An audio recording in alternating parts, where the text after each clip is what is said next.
Today marks 74 years since the D-Day invasion. It also marks an opportunity for us to visit with an old friend who landed on Omaha Beach at 6:30 in the morning this day in 1944.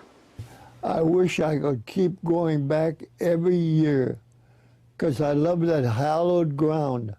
I want to get down there and I want to talk to these guys. Sergeant Major Robert Blatnick of Rowlett, part of the Big Red One, finally able to go back to Omaha Beach, but it was 2013.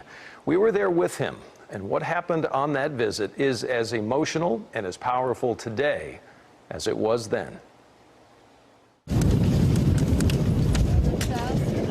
He hasn't touched this sand in 69 years. I have this the most I walked in years now, and I'm keep on going. I just can't stop. I've got to get there and see where that draw is, where we're going up. And at the age of 93, after walking over a quarter-mile on the sand, Robert Blatnick's arrival on this stretch of Omaha Beach is a moment that brings him to his knees. Oh, dear Father in heaven, thank you for saving me. And I thank these men that gave up their lives for us.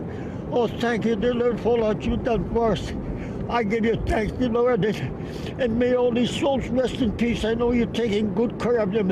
He came to see again the exact spot where he landed June 6, 1944, and then watched over half his men die. When we landed, we had 901 men. When we finally got a count the next day, I think we had 387. So that was terrible. Sergeant Major Robert Blatnick was and forever will be a part of the Army's 1st Division, the Big Red One.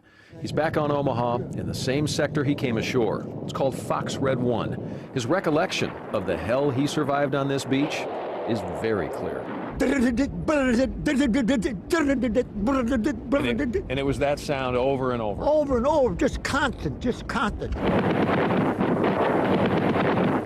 He remembers crawling through this sand, but never stopping. Well, that's why all the guy says, let's dig in, Sergeant. Says, like hell, we got to get up off there. Just you dig your grave here. We got to get up to find the enemy. That's the only way we'll survive. The Sergeant Major had a good teacher. He served in 2 invasion campaigns prior to D-Day with a decorated soldier who chose him as his right-hand man.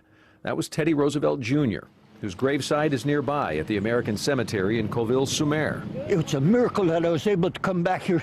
I would never thought, I'd never even dreamt that I'd be able to come back here. This is Omaha Beach at low tide, and this is relatively the same conditions that they had back in 1944. And for Robert Blatnick, he had to make that run from out there all the way up to here. His first point of cover would have been the cliff line right here along the beach. And here we are 69 years later, and he has no idea why he survived and others didn't.